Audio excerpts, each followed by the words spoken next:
Quand il a ouvert cette porte sans frapper, il n'imaginait pas que sa vie entière allait s'effondrer en quelques secondes. Sa femme, son patron, une trahison qui va déclencher une vengeance implacable. Mais ce n'est pas qu'une simple histoire d'infidélité. C'est l'histoire d'un homme qui a découvert un secret bien plus sombre, un secret qui a coûté la vie à une innocente. Et maintenant, il va tout faire pour que la vérité éclate.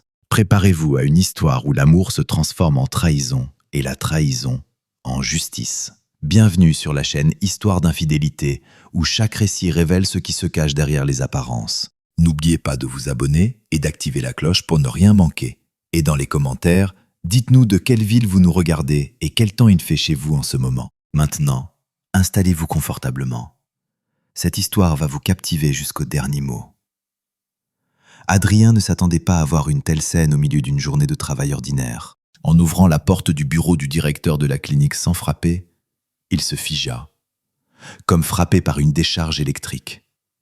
Sa femme Pauline était assise au bord du bureau. Elle se serrait contre Benjamin Moreau, propriétaire de la clinique privée, tandis que celui-ci l'enlaçait par la taille et lui murmurait quelque chose à l'oreille. Sa première réaction fut le choc. Pendant une seconde, il eut même l'impression que tout cela n'était qu'une hallucination absurde provoquée par la fatigue. Comment est-ce possible ? Cette pensée lui traversa l'esprit. C'est Pauline.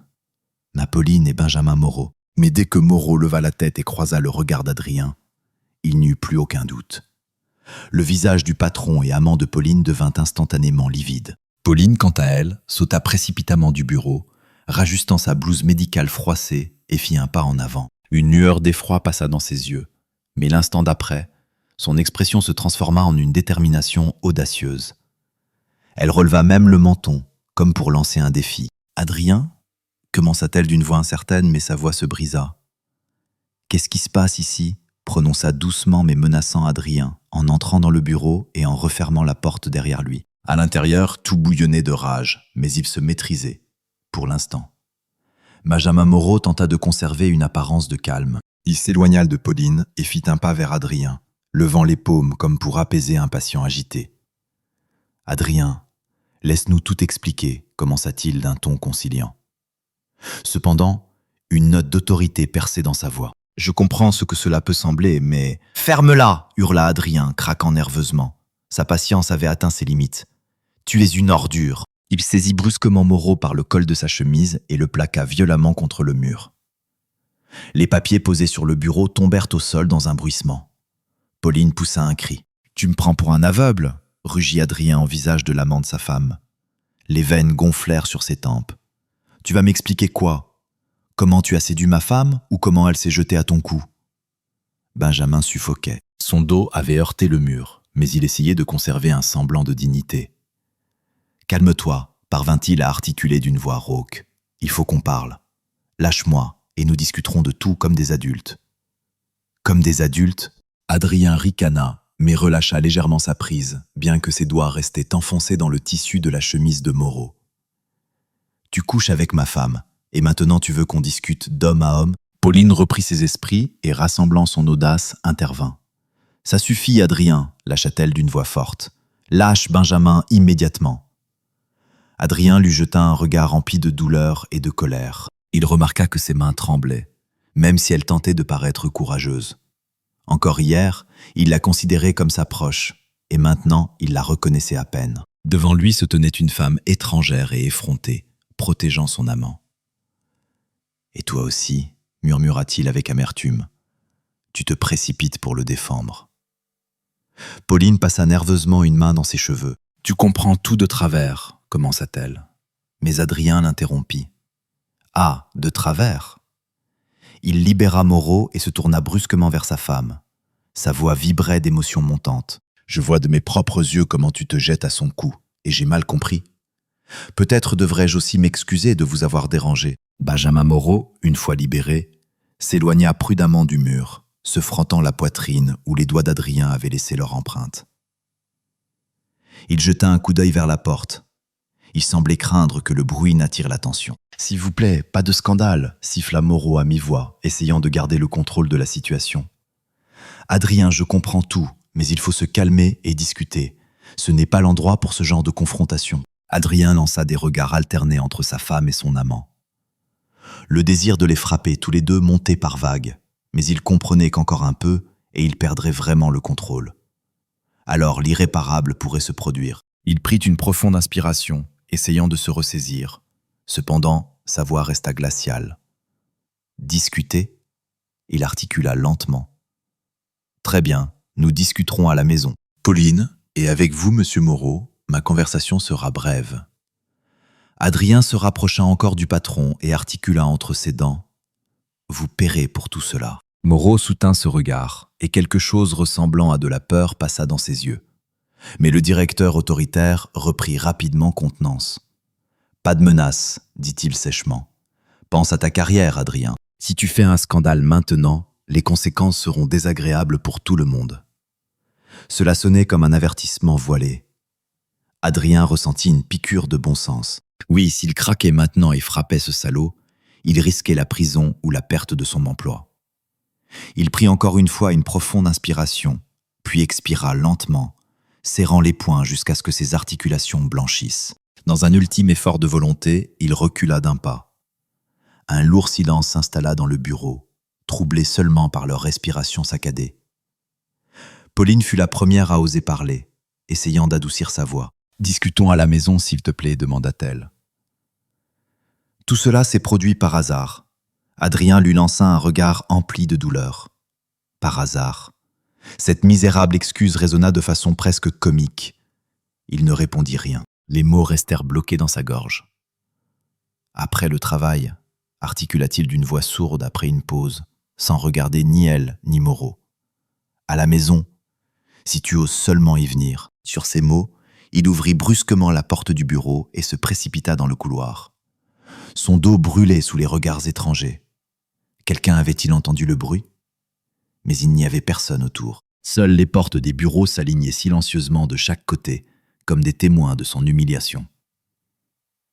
Adrien se dirigea précipitamment vers la sortie de la clinique, sans se retourner une seule fois. Adrien s'élança hors des portes de la clinique, sans même se rappeler comment il avait traversé le hall et descendu les marches.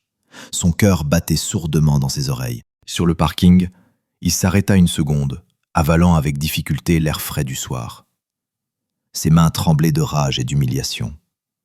Il serra les poings si fort que ses ongles s'enfoncèrent douloureusement dans ses paumes. Devant ses yeux persistait cette vision.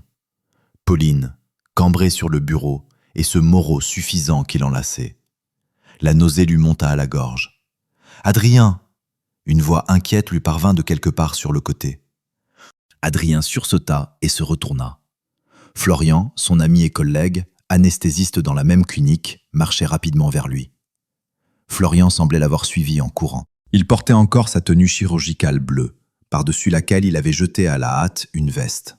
« Hé, qu'est-ce qui s'est passé ?» demanda Florian en scrutant le visage pâle de son ami. « Tu es sorti comme un fou. » Adrien détourna le regard, cachant ses yeux. Sa gorge était nouée. Il ne voulait pas parler, mais Florian n'abandonnait pas. Il posa une main sur l'épaule d'Adrien. « Tu trembles de partout, mon vieux, » dit-il doucement. « Viens, on va s'asseoir dans la voiture. » Il poussa délicatement son ami vers la voiture d'Adrien garée à proximité. Celui-ci se laissa installer sur le siège conducteur, bien qu'il ne se pressait pas de démarrer le moteur, craignant de conduire dans un tel état. Florian fit le tour de la voiture et s'installa à la place passager. Pendant quelques secondes, tous deux restèrent silencieux. Finalement, Adrien serra le volant et expira. « Je les ai surpris, Florian. » Cela lui échappa. Dire cela à voix haute était une torture, mais il ne pouvait plus le garder à l'intérieur. Florian fronça les sourcils, ne comprenant pas immédiatement qui étaient ces « eux ». « De quoi tu parles ?» Adrien frappa le volant de la paume. La voiture oscilla légèrement sous le choc. « Pauline et Moreau au bon sang !» lâcha-t-il avec amertume et colère, directement dans son bureau. Les yeux de Florian s'écarquillèrent. Il siffla entre ses dents. « Putain de merde !» C'est tout ce qu'il parvint à exhaler, ne trouvant pas de mots convenables.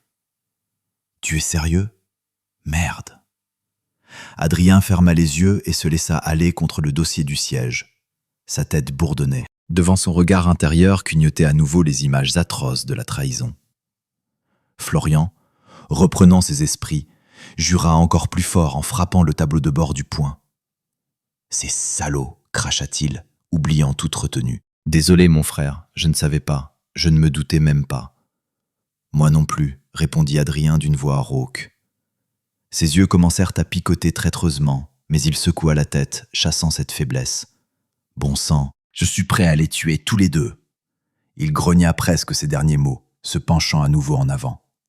Florian se ressaisit et attrapa le bras de son ami, craignant qu'il ne craque. « Calme-toi, tu m'entends » dit-il fermement. « Je comprends que tu souffres, mais n'envisage pas de faire une bêtise. Ça n'en vaut pas la peine. » Adrien eut un sourire sombre. « Ça n'en vaut pas la peine » répéta-t-il avec amertume. « Ma femme a couché avec ce type. Et toi, tu me dis que ça n'en vaut pas la peine. » « Écoute, » l'interrompit Florian, s'efforçant de parler calmement et avec assurance. « Là, tu es sous le coup de l'émotion. Il faut que tu refroidisses. Si tu fais une connerie à chaud, tu le regretteras après. » Adrien inspira profondément plusieurs fois. Son ami avait raison. Pour l'instant, il tenait à peine les rênes. Encore un peu et il retournerait en courant pour les écraser tous les deux contre le mur. Mais une vengeance physique maintenant ne résoudrait rien, à part le faire embarquer par la police. « D'accord, » articula-t-il péniblement en expirant. « Je ne vais tuer personne pour le moment. » Florian hocha la tête, se détendant légèrement, mais observant toujours Adrien avec inquiétude.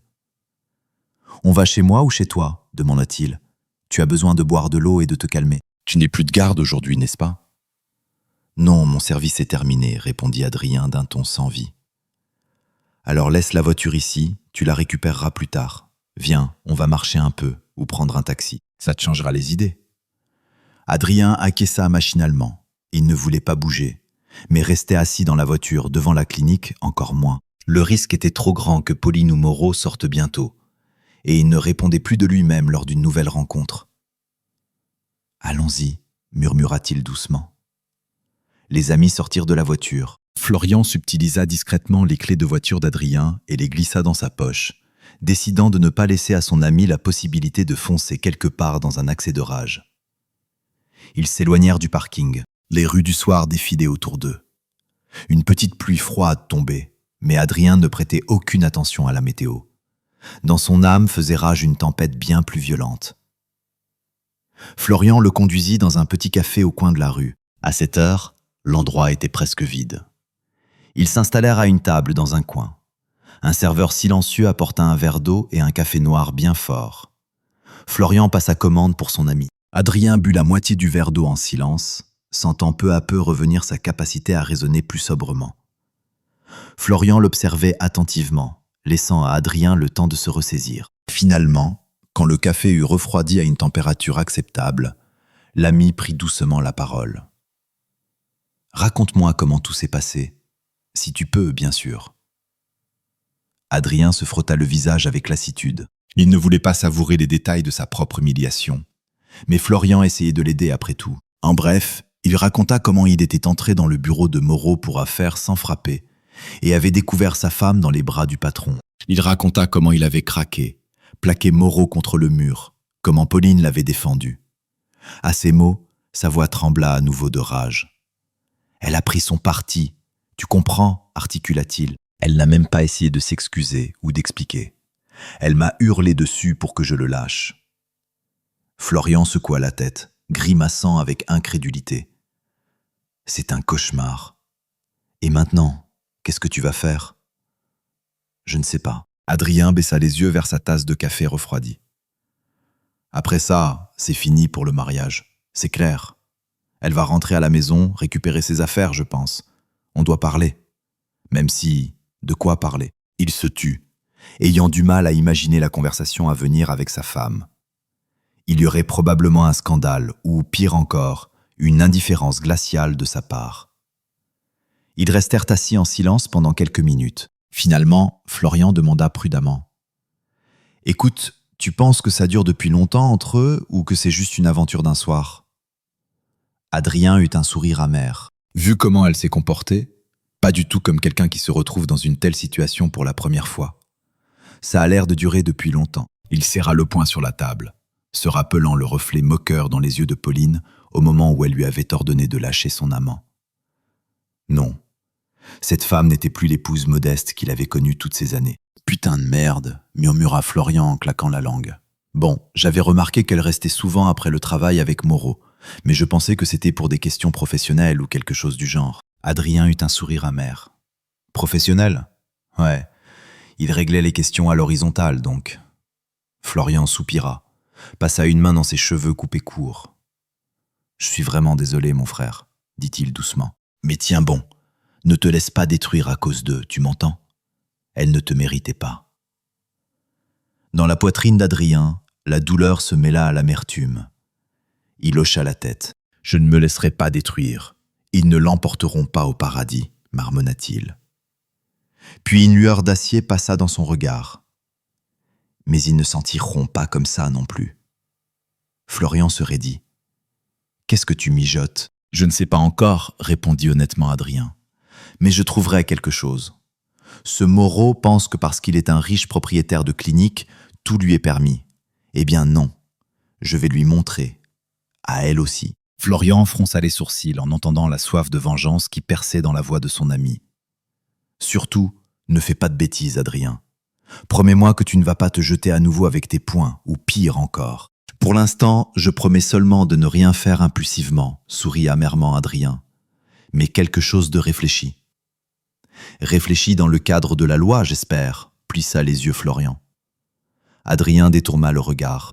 À l'intérieur de lui bouillonnaient les émotions, et l'idée du cadre de la loi semblait presque risible. La loi ne lui rendrait ni sa femme, ni son sentiment de dignité. Moreau s'en sortirait probablement. Et Pauline, que lui arriverait-il ? Elle continuerait à vivre comme si de rien n'était, probablement même à son poste. « Je ne sais pas, Florian, » répondit-il avec lassitude. « Je ne sais pas. » Florian voulut objecter, mais se contenta de soupirer lourdement. Il comprenait que pour l'instant, tous les sermons seraient inutiles. « D'accord, » finit par dire l'ami. « Si tu as besoin de quoi que ce soit, mon aide, un alibi, un conseil, tu me le dis, tu sais que je suis avec toi. » Adrien adoucit légèrement son regard pour la première fois de la soirée. Une vague chaleureuse de gratitude se fraya un chemin à travers l'épaisseur de la colère. « Merci, » dit-il doucement. « J'apprécie vraiment. » Ils burent leur café sans parler davantage de la trahison. Florian raconta une anecdote récente sur un nouvel interne, essayant de distraire son ami. Adrien esquissa même quelques sourires, bien qu'on puisse difficilement appeler cela des sourires. Au bout d'une demi-heure, il sentit qu'il était prêt à rentrer chez lui et à affronter Pauline. Plus vite il en finirait avec cette obligation douloureuse, mieux ce serait. Florian proposa de l'accompagner, au cas où la conversation prendrait une tournure dangereuse. Mais Adrien refusa. « Merci, mon ami, mais je continue seul, » dit-il fermement à la porte du café. « C'est mon combat. » Florian lui tapa sur l'épaule. « Sache que je suis là. Si besoin, appelle-moi. J'arrive à n'importe quel moment. » Les amis s'étreignirent en guise d'adieu, et chacun partit de son côté. Adrien rentra chez lui à pied. L'air du soir refroidit un peu sa tête brûlante. Cependant, à mesure qu'il approchait de chez lui, son cœur se serrait à nouveau. Devant lui l'attendait sans doute la conversation la plus difficile de sa vie. Adrien ouvrit la porte de l'appartement qu'il louait avec Pauline depuis 3 ans et se figea sur le seuil. Dans l'entrée, il faisait sombre et silencieux, donc elle n'était pas encore rentrée. Il alluma la lumière. Partout, tout semblait identique. Leur petit nid douillet, comme ils appelaient autrefois cet appartement de 2 pièces. Sur le porte-manteau était accroché son manteau. Sur l'étagère étaient disposées des photos communes, le cliché de mariage, un voyage à la mer. Adrien eut un sourire amer en regardant les visages rayonnants de bonheur sur les photos. Tel passé misérable et naïf. Il eut envie de briser ces cadres, de les jeter contre le mur, mais il se retint. Ce n'était pas encore le moment de tout saccager. Il fallait d'abord parler. Il passa à la cuisine, se versa un verre de cognac, le but d'un trait, sans même en sentir le goût. L'alcool lui brûla la gorge, mais n'apporta aucun soulagement. Le temps s'étirait atrocement lentement. Chaque bruit dans la cage d'escalier faisait se figer Adrien. Finalement, vers 22h, une clé tourna dans la serrure de la porte d'entrée. Adrien sortit dans le couloir. Pauline entra, refermant doucement la porte. Elle tenait un sac en cuir à la main, et son visage affichait une expression tendue. En voyant son mari, Elle se figea un instant, puis releva le menton, visiblement prête pour la conversation. Pendant quelques secondes, ils se regardèrent en silence. Adrien remarqua que Pauline évitait son regard. « Eh bien, bonsoir », finit par lâcher Adrien avec amertume.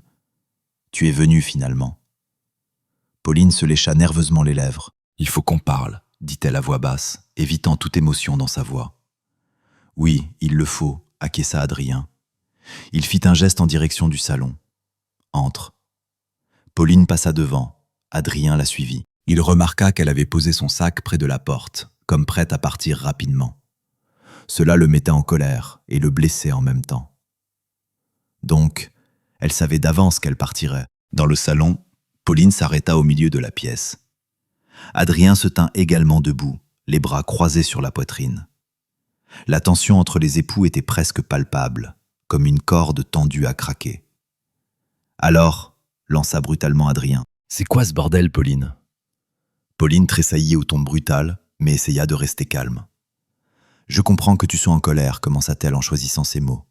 Mais rien de tout cela ne serait arrivé si... »« Si quoi ?» éleva la voix Adrien. « Si j'avais été aveugle et stupide, ou si tu n'avais pas été une traînée dévergondée. » Ce dernier mot lui échappa avant qu'il ne puisse se retenir.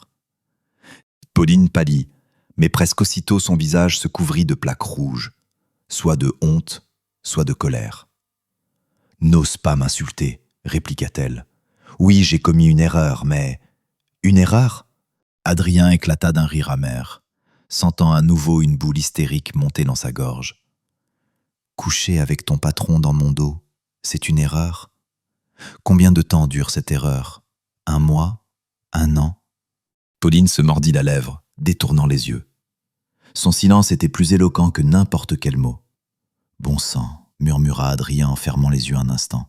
« Depuis longtemps, donc. Et pendant tout ce temps, tu m'as menti. Tu m'as regardé dans les yeux et tu as menti. » La douleur perçait dans sa voix.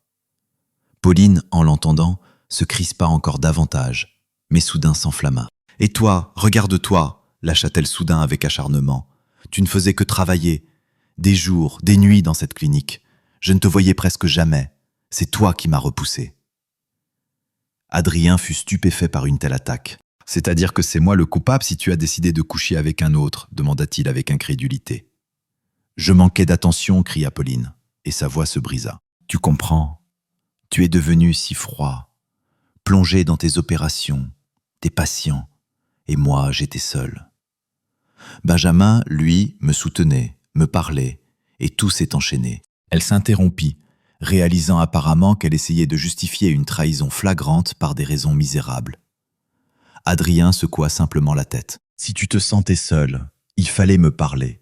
Aller voir un psychologue de couple, je ne sais pas. Mais tromper, c'est ça que tu appelles une solution ? » « Peut-être que non, » riposta Pauline. « Mais tu ne m'aurais pas écouté. Tu as toujours été si parfait, saint Adrien, sauveur de vie, chirurgien héros. Et moi, j'en ai eu assez d'être simplement un accessoire de ta carrière. » Adrien arqua les sourcils. « Un accessoire ?» répéta-t-il, abasourdi. « Tu es médecin, toi aussi. Tu travailles aussi, et tu sauvais des gens, à mes côtés. Depuis quand as-tu décidé que je te rabaissais ? Depuis que j'ai compris que tu ne pensais jamais à rien d'autre qu'au travail, » lâcha Pauline. « C'était comme si tu n'étais plus là à mes côtés. Et Benjamin, lui, il est fort, expérimenté. Il a sa propre clinique, il a réussi tant de choses. Avec lui, je me suis aussi sentie importante. » « Je vois. » Adrien eut un sourire amer. « Voilà donc le problème. Moreau est le maître du monde, et tu as décidé de rejoindre les puissants de ce monde. Ne ramène pas tout à l'argent, ce n'est pas que ça, s'emporta Pauline. Mais oui, avec lui j'ai plus de perspectives. Il me propose de diriger un service. Tu comprends ? Et toi ? » Elle s'interrompit, mais son regard termina la phrase. « Et toi ? Tu n'es rien comparé à lui. » À cet instant, quelque chose se brisa en Adrien. Il fit un pas en avant, la regardant droit dans les yeux. « Vas-y, dis-le, Pauline. Moi, je ne suis qu'un simple chirurgien, pas un propriétaire, pas un oligarque comme ton nouvel amant. » Pauline détourna le regard, mais Adrien continua, augmentant la pression. Une vie normale avec un homme ordinaire qui t'aimait de tout son cœur, ça ne te suffisait pas? Il te fallait le luxe, le pouvoir, l'éclat. Oui, devenir chef tout de suite, déménager dans un bureau en cuir, des fourrures, des cadeaux. C'est incroyable. Jusqu'où l'avidité t'a mené? Ça suffit, cria Pauline, le regardant à nouveau avec fureur dans les yeux. Tu ne comprends rien. N'ose pas me juger. Et qui devrait te juger selon toi? Adrien soupira et continua plus doucement, mais de façon encore plus menaçante. Tu m'as trahi, Pauline. Tu as piétiné tout ce qu'il y avait entre nous. Pendant quelques instants, ils se foudroyèrent du regard. Puis Pauline déclara doucement. Je ne compte pas te demander pardon. Ces mots restèrent suspendus dans l'air. Adrien sentit quelque chose se glacer en lui. Pauline continua, redressant obstinément le dos. Je suis tombée amoureuse de Benjamin, et entre nous, c'est fini. Voilà, c'était dit clairement. Adrien secoua involontairement la tête, comme sous une gifle, bien qu'au fond de lui, il s'y attendait.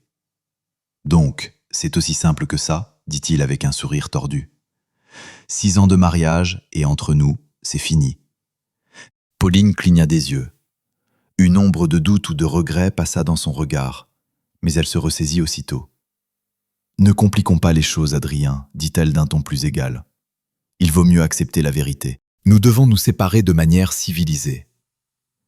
Adrien avait envie de crier, de jeter quelque chose, mais il resta comme pétrifié. Il regardait sa femme, qui encore ce matin semblait être un être cher, et qui parlait maintenant de la voix d'une dame froide et étrangère, dissertant sur un divorce civilisé.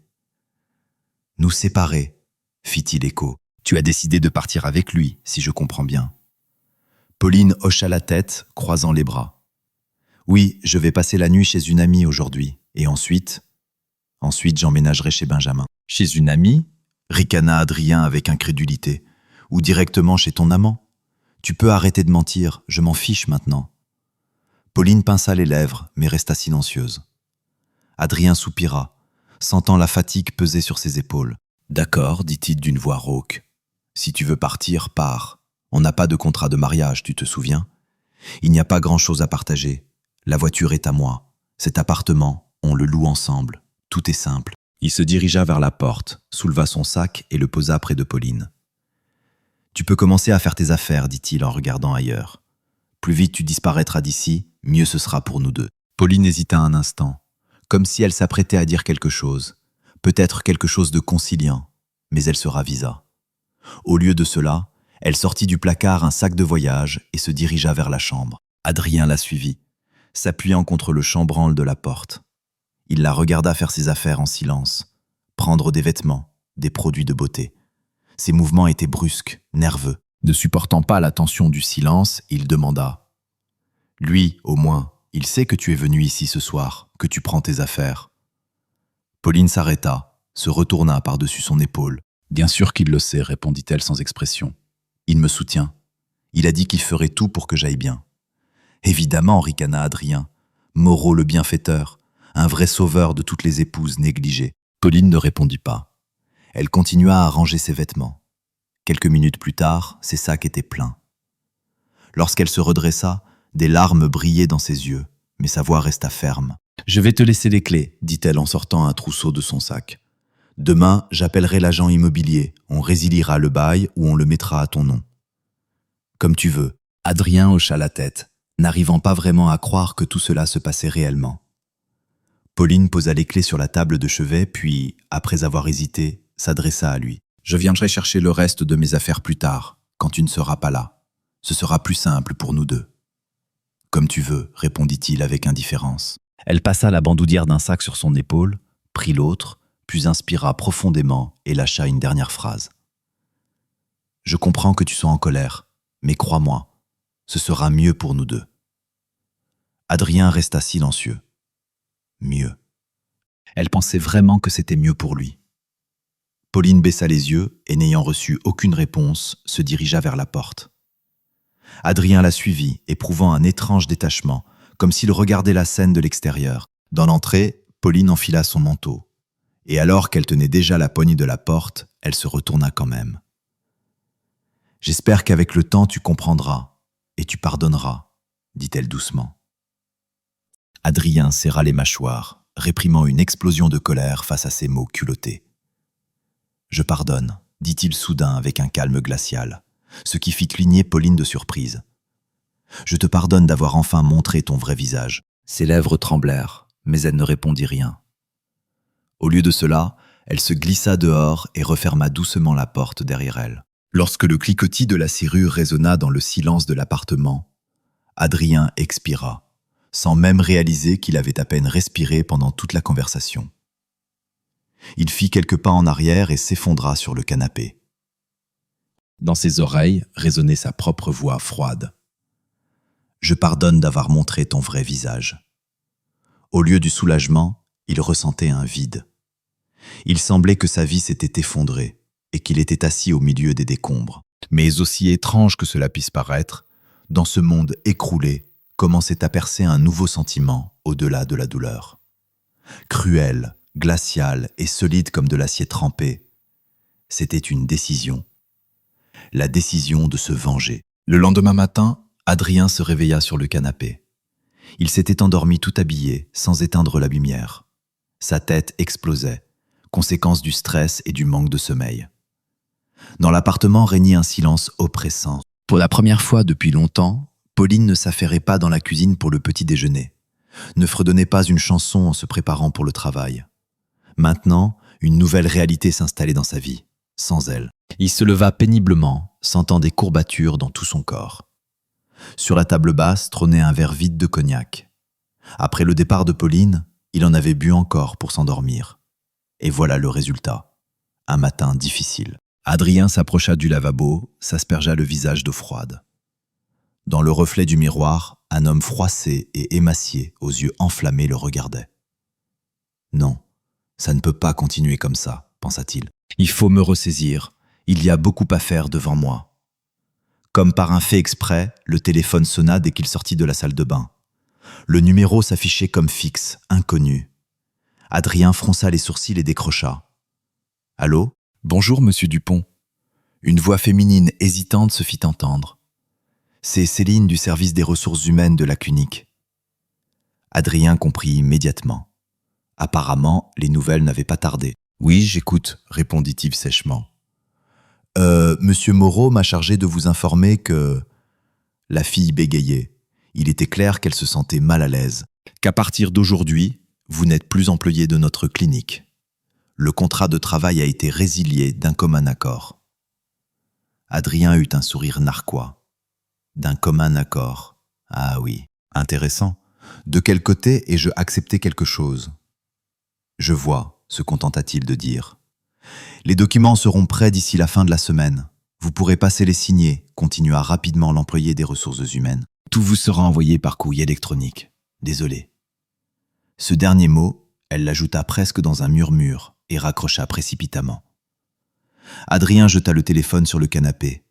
Voilà, sa carrière dans cette clinique terminait en un jour. Ce n'était pas vraiment une surprise, il était prêt à un tel rebondissement. Mais ça n'en était pas moins douloureux et amer. Quelques mois encore auparavant, tout lui convenait. Un bon travail, le respect de ses collègues, une maison confortable, une femme aimée à ses côtés. Maintenant, plus rien de tout cela ne restait. Une femme traîtresse, une maison vide, un emploi perdu, une réputation menacée. Il ne doutait pas que Moreau et Pauline présenteraient tout sous un jour favorable pour eux. Ils avaient sûrement déjà inventé une histoire. Disons qu'Adrien avait fait une dépression nerveuse ou que des circonstances familiales l'avaient forcé à partir. Peut-être même l'avait-il calomnié, comme s'il était lui-même coupable. La colère bouillonnante monta à nouveau, mais cette fois elle était plus froide, plus réfléchie. La fureur de la veille se transformait en quelque chose d'autre, une détermination ferme de mener à bien ce qu'il avait prévu. Le téléphone tinta à nouveau. Un message venait d'arriver. C'était Florian. « Tiens bon, mon ami. J'ai entendu dire que tu avais été licencié. Ce salaud ne l'a même pas montré. Il a dit à tout le monde que tu avais décidé de partir pour des raisons personnelles. Et Pauline fait comme si elle n'y était pour rien. Je t'appellerai plus tard. » Adrien serra les dents. Il s'en doutait. Eh bien, qu'elle se réjouisse pour l'instant. Il fit les 100 pas dans la pièce. Il fallait élaborer clairement un plan d'action. La vengeance ne devait pas être impulsive, mais froide et précise, comme un scalpel chirurgical. Qu'est-ce qui était le plus vulnérable pour Benjamin Moreau? Sa fierté? La clinique qu'il avait construite?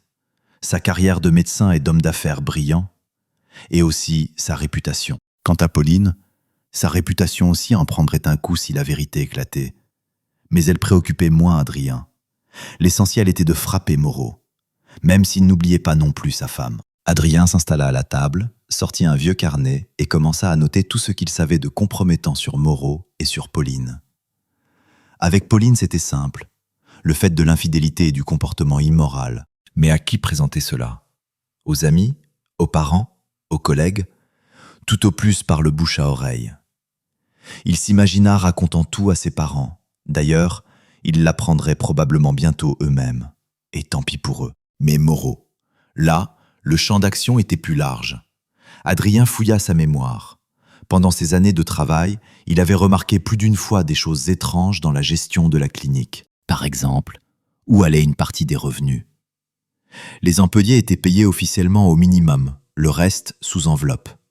Le fisc s'y intéresserait déjà. Mais Adrien n'avait pas de preuves. En revanche, il y avait eu un cas. Adrien se figea même. Son stylo resta suspendu au-dessus du papier. Ce cas d'il y a 1 an, quand un patient était décédé. Un frisson désagréable lui parcourut le dos. Un cas difficile. Une femme d'âge moyen, Nathalie Dubois. Un nom de famille différent de celui du patron, aucun lien de parenté. Elle subissait une opération programmée, une ablation de la vésicule biliaire. Une opération courante. Lui et Pauline opéraient ensemble. Florian administrait l'anesthésie. Tout se déroulait comme prévu. Mais soudain, la patiente fit un choc anaphylactique aux médicaments administrés. Le cœur s'était arrêté. La réanimation n'avait pas aidé. La femme était morte directement sur la table d'opération. Adrien se souvenait de ce jour, de leur désarroi, de comment Pauline avait pleuré après, se blâmant elle-même. Mais la commission avait ensuite établi qu'il s'agissait d'un cas imprévisible. Une allergie qui ne s'était jamais manifestée auparavant. Cependant, Adrien avait alors senti que quelque chose clochait. Florian lui avait ensuite murmuré à l'oreille que le médicament n'était pas celui prévu par le protocole, mais un analogue bon marché sur lequel les réactions pouvaient être plus fortes. Mais il s'était tu, craignant les conséquences. Moreau supervisait personnellement l'enquête, parlait avec la famille de la défunte, savait comment étouffer le scandale.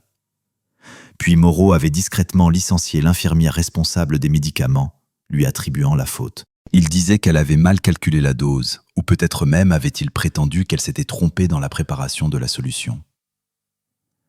L'infirmière s'appelait Margot Lefort, une femme expérimentée et bienveillante qui avait travaillé toute sa vie, et voilà ce qui lui arrivait. Elle avait bien sûr été le bouc émissaire.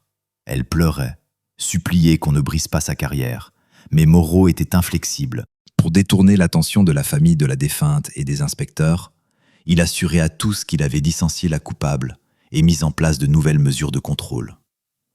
Adrien s'était alors révolté intérieurement. Margot n'était pas coupable. Elle était toujours attentive, mais on ne pouvait pas s'opposer à la volonté de la direction.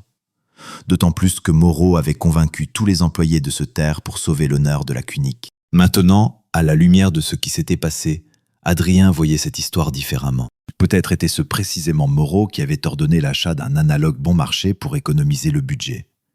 Et quand le malheur était arrivé, il avait rejeté la faute sur une subordonnée. Si les autorités compétentes ou les journalistes l'apprenaient, oui, ce serait une bombe. Mais il fallait des preuves. Adrien réfléchit. Margot Lefort n'avait sûrement pas oublié comment on l'avait désignée comme coupable. Peut-être avait-elle conservé des documents, ou au moins était-elle prête à témoigner. Il chercha rapidement son nom sur Internet. Heureusement, il se souvenait de son nom complet et trouva son profil sur les réseaux sociaux. D'après ses dernières publications, elle travaillait maintenant comme infirmière dans un hôpital public. Aucun numéro de contact n'était indiqué, mais il pouvait lui envoyer un message privé. Adrien tapa un court texte. « Bonjour Madame Lefort, c'est Adrien Dupont, chirurgien de la clinique de Moreau. Vous vous souvenez du cas de Nathalie Dubois il y a 1 an? J'ai besoin de vous parler de toute urgence à ce sujet. Je ne travaille plus là-bas et je veux rétablir la justice. S'il vous plaît, contactez-moi, c'est important. » Il laissa son numéro et appuya sur « Envoyer ». Il ne restait plus qu'à attendre la réponse. La deuxième personne avec qui il valait la peine de parler était Florian. Celui-ci avait participé directement à ce cas en tant qu'anesthésiste et avait lui aussi soupçonné quelque chose de louche. Mais il ne voulait pas impliquer son ami dans un jeu dangereux. Florian travaillait encore à la clinique. Il avait quelque chose à risquer, bien que, connaissant Florian, il ne reculerait pas s'il décidait d'aider. Le téléphone sembla entendre ses pensées. Florian appelait lui-même. « Salut, comment vas-tu » La voix de l'ami sonnait avec sympathie, mais aussi avec inquiétude. « J'ai connu mieux », sourit amèrement Adrien. « Licencié officiellement. Merci d'avoir écrit. » Moreau fait donc semblant que je suis parti de moi-même. « Ouais », confirma Florian avec dépit. Il a dit à tout le monde que tu avais des problèmes familiaux et que tu avais décidé de changer de travail. Il a même exprimé ses regrets de perdre un employé précieux. Un théâtre de l'absurde. Adrien grinça des dents. D'accord, qu'ils se réjouissent temporairement. Florian, écoute, tu te souviens du cas de Nathalie Dubois ? Un silence s'installa. Puis Florian répondit doucement. Bien sûr que je m'en souviens, ça ne s'oublie pas. Tu disais à l'époque que le substitut du médicament aurait pu provoquer le choc ? Oui, j'ai vérifié après. Vraiment, dans ces analyses, on a trouvé des anticorps aux composants de cet analogue bon marché qu'ils avaient acheté à la place du normal. Mais je me suis tu comprends ? On m'aurait vissé en premier. Maintenant, ça n'a plus d'importance, dit fermement Adrien. Ils m'ont viré. Et tu sais quoi ? Ça suffit de couvrir ce fils de pute. J'ai l'intention de tout révéler. Florian expira brusquement. Je suis avec toi. Dis-le, je confirmerai tout ce que je sais. J'en ai aussi marre de cette merde. Merci, mon ami. Adrien ressentit un soulagement en entendant ce soutien. Mais pense à toi, tu travailles encore là-bas. Si tu t'opposes à Moreau, il va t'écraser. Qu'ils essaient, ricana méchamment Florian. Je pense déjà à démissionner aussi de ce nid de vipères. Je trouverai du travail ailleurs, ce n'est pas une grande perte. Et il faut défendre la vérité, d'autant plus pour toi. Adrien ne trouva même pas quoi répondre immédiatement. Il ne s'attendait pas à ce que Florian soit prêt à sacrifier son travail pour la justice. « D'accord, alors nous agirons ensemble », finit-il par dire. « J'ai déjà écrit à Margot Lefort, tu te souviens d'elle ? » ?»« Bien sûr. Si elle accepte de parler, ce sera bien. Elle criait plus fort que tout le monde à l'injustice à l'époque, jusqu'à ce qu'on la fasse taire. C'est justement ce que j'espère. » Ils discutèrent des grandes lignes du plan, rassembler les documents sur ce cas, trouver toutes les preuves que Moreau connaissait les risques. Peut-être que dans la correspondance ou les documents financiers d'achat de médicaments, il restait des traces. Florian proposa d'obtenir des copies des registres d'achat de médicaments. En tant qu'anesthésiste, il avait accès au système de commande de médicaments. S'il s'avérait que sur ordre de Moreau, ils avaient acheté un analogue bon marché à l'époque, ce serait une preuve. « Sois prudent », avertit Adrien. « S'il te repère. »« Oui, ça ira », balaya Florian. « Je dirais que c'est pour analyser des cas, on ne sait jamais. Tout est sous forme électronique. Je vais télécharger et te transférer. » « Bien. Il faut aussi réfléchir où envoyer tout ça ensuite. » « J'ai un ami journaliste, se souvint Florian. Tu te souviens de Sébastien, le frère de ma femme ? Il travaille pour un portail d'information de la ville. Pour lui, un tel scandale serait une bombe. « Parfait », acquiesça Adrien, même si Florian ne pouvait pas le voir. « Quand on aura rassemblé les données, on lui donnera. Et on déposera anonymement une plainte à l'agence régionale de santé avec les preuves jointes. Et au procureur aussi. Moreau ne s'en sortira pas. » « Oui, tout en même temps, pour qu'il ne puisse pas étouffer l'affaire, » approuva Florian. « Bon, alors je m'y mets. À bientôt, mon frère. » Ils se dirent au revoir. Adrien sentit qu'au lieu de la douleur d'hier, une flamme d'enthousiasme s'allumait dans sa poitrine. Maintenant, il était occupé, il avait un but, et il n'avait pas le temps de broyer du noir. Vers midi, une réponse de Margot Lefort arriva. Elle acceptait de le rencontrer le soir dans un endroit tranquille pour parler. Elle écrivit l'adresse d'un square près de chez elle. Adrien, sans réfléchir longtemps, se prépara et partit à la rencontre, anticipant une étape importante sur le chemin de la vengeance. Le soir tombait. Dans le petit square où ils avaient convenu de se rencontrer, il n'y avait presque personne. Seuls quelques rares passants se pressaient pour leurs affaires. Adrien s'assit sur un banc humide de rosée sous un marronnier déployé et regarda autour de lui. Son cœur battait irrégulièrement. Il était nerveux avant la conversation avec Margot Lefort. Au bout de quelques minutes, il remarqua une silhouette féminine qui approchait. Margot Lefort n'avait presque pas changé. Toujours la même silhouette robuste, le regard strict par-dessus les lunettes. Sauf que la fatigue s'était ajoutée à ses traits. Elle le reconnut immédiatement et hocha la tête en signe de salutation. S'asseyant à côté de lui sur le banc, elle croisa les mains dans ses gants avec tension. « Bonjour, Madame Lefort », dit doucement Adrien. « Bonjour, Adrien », répondit-elle tout aussi doucement. « J'ai reçu votre message. Pour être honnête, j'ai été surprise. Vous avez dit que vous ne travaillez plus à la clinique. Que s'est-il passé ?» Adrien eut un sourire amer. « C'est une longue histoire. En bref, Benjamin Moreau m'a barré la route, et moi la sienne. Ensuite, le licenciement. » Margot plissa les yeux. « Il vous a barré la route ?» Elle resta silencieuse, puis demanda directement. « C'est lié d'une manière ou d'une autre à votre femme ? J'ai entendu dire que vous étiez marié à la docteure Pauline Lambert. » Adrien tressaillit. Même ici, les rumeurs étaient apparemment passées. « Oui, elle est ma femme maintenant. Presque ex-femme, dit-il avec tension. Et oui, elle est aussi impliquée. Disons qu'elle s'est révélée très proche de Benjamin Moreau. » Margot secoua la tête avec incrédulité. « Ah, c'est comme ça. Eh bien, vous savez, je ne suis pas surprise, sourit-elle amèrement. Il y avait depuis longtemps des rumeurs sur Moreau, qu'il n'était pas contre s'amuser avec les employés. C'était désagréable pour Adrien d'entendre cela sur Pauline, mais ça n'avait plus d'importance. En somme, il a détruit ma famille, puis ma carrière, conclut durement Adrien. Mais je n'ai pas l'intention de laisser passer ça comme ça.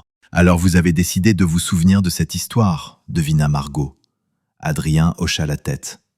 Oui, parce que c'est un vrai mal pour lequel il doit répondre devant la loi. Pas juste une aventure, mais quelque chose qui a coûté la vie à quelqu'un et qui a brisé votre vie. Margot Lefort soupira et détourna le regard. Elle resta silencieuse un moment, et Adrien attendit sans la presser. Finalement, l'infirmière parla doucement et amèrement. « Vous savez, je pense chaque jour à cette femme, Nathalie. Elle a laissé une fille qui a grandi orpheline. J'ai rencontré son mari après. Il ne m'a pas accusé. Il croyait que je n'avais pas pu me tromper, mais rien ne pouvait être prouvé. Elle serra les mains, les articulations blanchies trahissant sa colère. Moreau a intimidé tout le monde, moi y compris. Il a dit que si je ne signais pas une démission volontaire, il répandrait la rumeur que j'étais toxicomane et que j'avais volé des médicaments. Vous imaginez ? » Adrien écoutait, stupéfait. De tels détails ne lui étaient pas parvenus auparavant. « Je n'avais nulle part où aller, » continua Margot. « À 50 ans, rester sans référence professionnelle, licencié pour faute, c'était la fin. J'ai dû partir en silence. Heureusement que l'hôpital municipal m'a prise ensuite. Il paie des clopinettes, mais je suis contente de travailler tout court. » Adrien sentit l'indignation bouillir plus fort qu'avant. « Madame Lefort, je vous promets, je ferai en sorte que la vérité éclate. » Elle sourit tristement. « La vérité peut éclater. Seulement Nathalie ne reviendra pas. Et mes années... » Elle secoua la tête. « Mais, vous savez, je veux que Moreau ait ce qu'il mérite. Je le veux vraiment. »« Êtes-vous prête à témoigner ?» demanda directement Adrien. Margot hésita. « Si c'est officiel, ils me convoqueront au tribunal. Il y aura une enquête. Je risque mon travail. Même si... qu'ai-je à perdre ?» Elle eut un sourire amer, mais continua sérieusement. « Si nécessaire, je témoignerai, mais il serait bon d'abord de le coincer avec des faits, des documents. Les mots seuls ne suffisent pas. »« D'accord. Florian, vous vous souvenez de Florian, l'anesthésiste ? Il est aussi prêt à témoigner. Et nous obtiendrons les documents. » Margot s'anima à la mention des documents. Justement, à propos de documents, elle regarda autour d'elle, s'assura qu'il n'y avait personne et ouvrit son sac. « J'ai apporté quelque chose, je me suis dit que ça pourrait servir. » De son sac, elle sortit des feuilles pliées et les tendit à Adrien. Celui-ci les déplia à la lumière du lampadaire. C'étaient des copies de formulaires. « C'est le registre des médicaments de ce mois-là, » expliqua Margot dans un murmure. « J'avais réussi à photographier les pages à l'époque, où il était indiqué qu'ils avaient acheté ce médicament analogue, et la signature de Moreau figure sur l'ordre d'achat. Je l'ai gardé au cas où. Voici l'impression pour vous. » Les yeux d'Adrien s'illuminèrent. « Excellent. C'est une preuve directe que c'est lui qui a pris la décision. Madame Lefort, vous m'aidez incroyablement. Si vous avez besoin des originaux, j'ai une copie sur une clé USB chez moi, ajouta-t-elle. J'avais peur de la montrer quelque part, mais je vous fais confiance. Adrien arrangea soigneusement les copies dans le dossier qu'il avait apporté avec lui. Merci infiniment, dit-il sincèrement.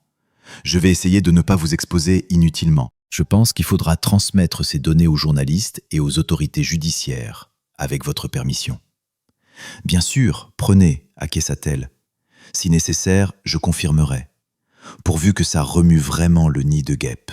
Ça va remuer, dit Adrien avec assurance. Nous avons déjà contacté un journaliste, quelqu'un de fiable. Il publiera certainement l'enquête, et les enquêteurs ne pourront pas ignorer. Margot soupira doucement, comme si un poids était retiré de ses épaules.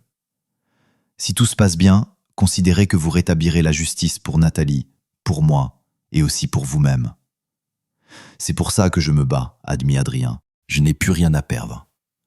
Mais retrouver le sentiment que la vérité a triomphé, ça vaut cher. Ils discutèrent encore quelques détails. Margot promit de rester joignable si besoin, et Adrien assura qu'il la tiendrait informée des développements. Ils se séparèrent avec une poignée de main ferme, deux personnes unies par un désir commun de justice. Puis, en guise d'adieu, Margot Lefort prit doucement Adrien dans ses bras de façon inattendue. « Merci à toi, mon garçon », murmura-t-elle. Bien qu'Adrien ne fût plus un garçon depuis longtemps, à ses yeux, il semblait apparemment toujours jeune.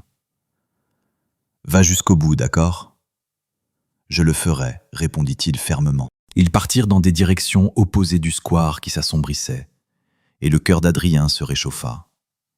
Il sentait qu'il n'était pas seul dans son combat, et qu'il faisait ce qui était juste. Une semaine après la collecte des preuves et leur transmission aux autorités compétentes, les événements se précipitèrent. Tôt le matin, un article retentissant parut sur le portail d'information de la ville. Scandale dans une clinique privée. Mort dissimulée d'une patiente et falsification de la direction. L'article exposait les faits en détail.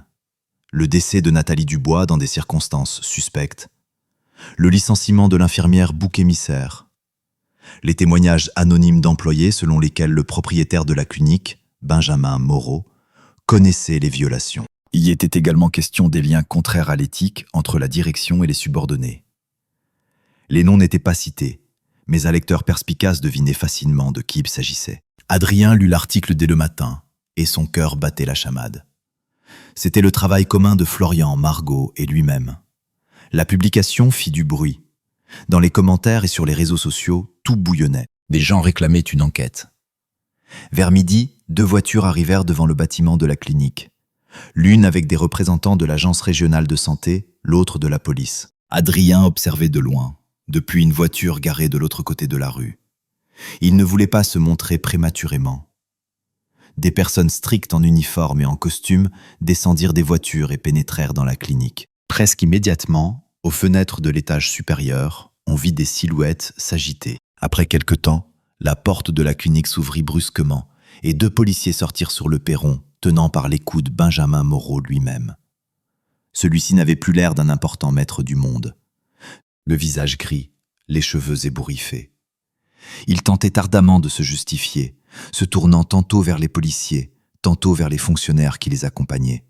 « Vous n'avez pas le droit. C'est un malentendu, criait-il en essayant de se dégager. Je suis un médecin reconnu. Vous savez à qui vous avez affaire. » On lui répondit calmement quelque chose, continuant à le conduire vers la voiture de police. Pauline sortit en courant derrière eux. Elle était pâle, les yeux écarquillés d'horreur. « Benjamin !» s'écria-t-elle en se précipitant à leur suite. « Pourquoi l'arrêtez-vous » Un policier lui barra la route, la repoussant. Moreau se retourna vers elle par-dessus son épaule. « Pauline, appelle mon avocat immédiatement » cria-t-il. « Je vais l'appeler tout de suite » acquiesça-t-elle fébrilement, sortant son téléphone d'une main tremblante. Les employés de la clinique s'étaient rassemblés à l'entrée, discutant sous le choc. Certains sortaient leur téléphone pour filmer la scène. On fit entrer Moreau de force sur le siège arrière de la voiture. C'est alors qu'il remarqua une silhouette de l'autre côté de la rue. Adrien était sorti de sa voiture et se tenait maintenant debout, les mains dans les poches de sa veste, regardant directement son ancien patron. Pendant quelques secondes, leurs regards se croisèrent. Le visage d'Adrien était calme, presque froid. Dans les yeux de Moreau se mêlaient la fureur et la panique. Il comprit tout sans un mot. « C'est toi ?» cracha Benjamin en se penchant en avant, mais la porte se referma devant son nez. La voiture alluma ses gyrophares et démarra. Pauline, voyant la voiture s'éloigner, tentait avec désarroi de joindre quelqu'un, mais apparemment sans succès. Elle retourna précipitamment vers le perron, où les représentants de l'organisme de contrôle donnaient déjà des instructions à l'administrateur de la clinique. « Fournissez immédiatement tous les documents sur les achats de médicaments de l'année dernière », disait l'inspecteur à haute voix. « Et l'accès aux archives des dossiers médicaux. » L'administrateur hocha vigoureusement la tête et courut exécuter les ordres. Les employés en blouse blanche restaient plantés là, ne sachant que faire. Pauline s'approcha de l'inspecteur, essayant d'intervenir. « Je suis chef de service. Puis-je dire un mot ?» demanda-t-elle nerveusement. « Plus tard, madame, plus tard », répondit-il en balayant sa requête d'un geste, continuant à distribuer des instructions. « Il y a actuellement une inspection en cours. Attendez sur le côté. » Pauline laissa retomber ses bras. Elle regarda autour d'elle, cherchant du soutien, mais ses collègues s'écartaient. Personne ne voulait être pris dans la tourmente. Adrien observait cette scène, sentant la satisfaction monter en lui. La vengeance avait commencé. Moreau allait répondre devant la justice. La réputation de la clinique s'effondrait sous ses yeux. Son regard se déplaça vers Pauline. Celle-ci, désemparée, s'assit sur les marches du perron, laissant tomber son téléphone sur ses genoux.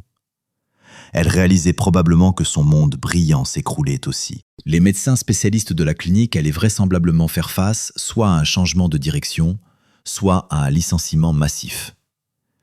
Qui voudrait d'employés d'un établissement déshonoré? Et son propre nom serait désormais certainement associé à ce scandale. De l'autre côté de la rue, Adrien se tenait immobile. Pauline finit par le remarquer. Elle le reconnut immédiatement. Difficile de ne pas reconnaître quelqu'un avec qui on a vécu des années. Pendant quelques instants, ils se regardèrent à distance. Pauline ouvrit la bouche, comme si elle voulait dire ou crier quelque chose, mais Adrien secoua simplement la tête. Puis il se retourna et s'éloigna calmement sur le trottoir. Derrière lui restaient les ruines de son ancienne vie et ceux qui en étaient responsables, récoltant les fruits de leurs actes. Tard dans la soirée, quand l'agitation de la journée fut retombée, Adrien rangeait ses affaires chez lui, plus machinalement que dans un but précis. Après tous ces événements, il se sentait vidé, mais satisfait. La justice avait triomphé. Il restait à faire un dernier pas. Rompre officiellement les liens qui s'étaient déjà brisés dans son âme. Soudain, un coup de sonnette insistant retentit à la porte. Adrien se méfia. Qui pouvait venir à une heure pareille? Il s'approcha et ouvrit. Sur le seuil se tenait Pauline. Son visage était baigné de larmes, les yeux rouges. Dans ses mains, elle tripotait nerveusement un mouchoir. « Qu'est-ce que tu veux » demanda froidement Adrien, sans l'inviter à entrer. Pauline déglutit, fit une timide tentative de sourire. « Je peux entrer ? Il faut qu'on parle, s'il te plaît. » Adrien hésita, mais finit par s'écarter pour la laisser passer. « Parler ? Eh bien, qu'elle parle ?» Elle entra dans le salon, s'arrêta au milieu de la pièce, regarda autour d'elle. L'intérieur n'avait presque pas changé depuis cette nuit, sauf que les cadres photos avaient disparu quelque part. Adrien les avait enlevés. Pauline le remarqua, son visage tressaillit. « Parle !» dit sèchement Adrien. Pauline se tourna vers lui. Elle resta silencieuse un moment, comme pour rassembler son courage, puis parla doucement. « Adrien, pardonne-moi, s'il te plaît. » Elle sanglota. « J'ai tout horriblement, horriblement gâché. » Adrien la regardait en silence, sans répondre. « Tu avais raison sur tout, » continua-t-elle précipitamment, voyant qu'il ne l'interrompait pas. « Benjamin Moreau, il m'a utilisé. J'ai été stupide de croire à ses promesses, à tout ce clinquant. Et lui ?» Elle se couvrit le visage de la main. Sa voix se brisa. Dès que ce cauchemar est arrivé, il ne s'est même pas souvenu de moi. Il voulait seulement se sauver lui-même. Adrien eut un sourire ironique. « Vraiment ? Je pensais que vous étiez amoureux ?» Pauline tressaillit à son ton, secoua la tête. « Je ne sais pas ce que c'était. Une erreur, de la folie. C'était comme si j'avais été ensorcelée. » Elle fit un pas en avant, tendit la main avec désespoir, mais Adrien s'écarta. « Adrien, mon chéri, pardonne-moi. Je comprends que je ne le mérite pas, mais peut-être pourras-tu un jour pardonner. » Dans sa voix résonnait une telle supplication qu'un instant Adrien sentit un pincement de l'ancien sentiment. Mais il se souvint de toutes les insultes, de sa voix froide. « Je suis tombée amoureuse de Benjamin. Entre nous, c'est fini. » L'écho de ces mots le dégrisa définitivement. « Pardonner ?» répéta-t-il lentement. « Tu sais, je t'ai déjà dit que je pardonnais, à la porte ce jour-là, tu te souviens ? Sauf que je voulais dire quelque chose de complètement différent. » Pauline sanglota à nouveau, essayant de croiser son regard. « J'avais tort, terriblement tort. J'ai tout détruit moi-même. Si seulement je pouvais remonter le temps. » « Mais on ne peut pas, » trancha Adrien. « On ne peut pas récupérer le temps, ni la confiance. » Il soupira, passa une main dans ses cheveux. « Pourquoi es-tu venue, Pauline ?» Elle se tut, froissant son mouchoir. Finalement, elle lâcha. « Je ne sais pas. Je voulais m'expliquer, m'excuser, te demander de me donner une chance. » « Une chance ?» Adrien eut un rire amer. « Quelle chance encore ? Tu as dit toi-même, entre nous c'est fini, n'est-ce pas ?» Pauline rougit de honte. « J'étais en colère, je parlais sous le coup de l'émotion, » murmura-t-elle. « Non, répliqua-t-il calmement, tu parlais sincèrement. Tu pensais simplement qu'une nouvelle vie brillante t'attendait, et que l'ancienne n'était plus nécessaire. » Pauline baissa les yeux, sans nier. « Et cette vie s'est effondrée, » continua impitoyablement Adrien. « Tu as tout perdu, lui, ton travail, ta réputation. Maintenant tu te souviens de moi, c'est ça ? Non, enfin si, j'ai tout compris. » Elle inspira convulsivement. « J'ai perdu la tête, mais je t'aimais, vraiment, et maintenant je comprends combien tu me manques. » Adrien resta silencieux. Pauline s'approcha, levant les yeux vers lui comme autrefois dans les années heureuses. « Nous avons été ensemble pendant tant d'années. Ne jette pas tout à la poubelle. Nous pouvons essayer de recommencer. Je vais tout réparer, te prouver ma fidélité. Tu m'entends ? » Adrien regardait ses yeux humides. Autrefois, il s'y serait noyé. Mais maintenant, au lieu de l'amour, il ne ressentait que de la pitié et un écho de dégoût. « Recommencer, » répéta-t-il. « Pauline, après ça, on ne recommence pas. Tu m'as trahi de la pire des façons. Je te faisais confiance, et toi ?» Il fit un geste, ne trouvant pas les mots. « Bref, non. » Elle éclata en sanglots, se couvrant le visage de ses mains. « Je comprends, » sanglota-t-elle, « j'ai tout mérité. » Adrien resta debout, les bras croisés. Quand les sanglots de Pauline s'apaisèrent un peu, il dit doucement « Demain, je demande de divorce. » Pauline leva vers lui des yeux pleins de larmes. Il continua fermement.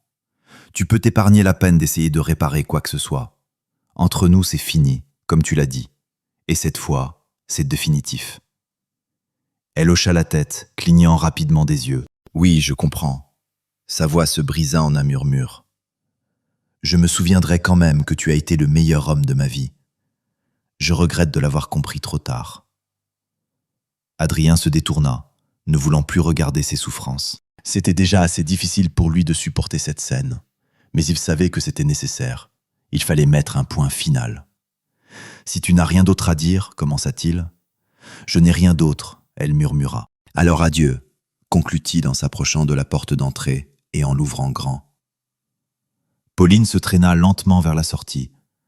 Sur le seuil, elle s'arrêta une dernière fois. « Pardonne-moi » demanda-t-elle à nouveau doucement, essuyant ses larmes. Adrien hocha simplement la tête avec lassitude.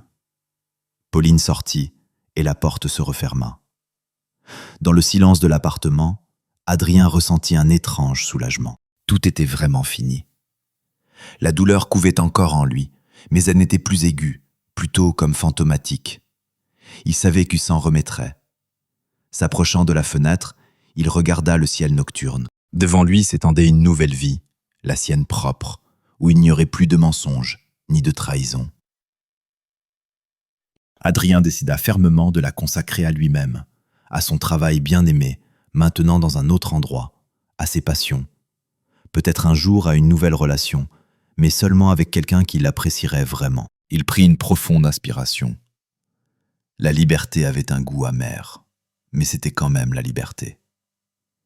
Et c'est ainsi que cette histoire se termine. En réfléchissant à voix haute, on peut dire que la vie nous donne parfois les leçons les plus amères. La tromperie et la trahison peuvent détruire des familles, des carrières et des destins. Dans notre histoire, une liaison irréfléchie, née de l'avidité et de l'orgueil, a conduit les traîtres à tout perdre. Cette histoire nous enseigne que la confiance est un don inestimable, facile à briser et impossible à recoller. Chaque acte a des conséquences.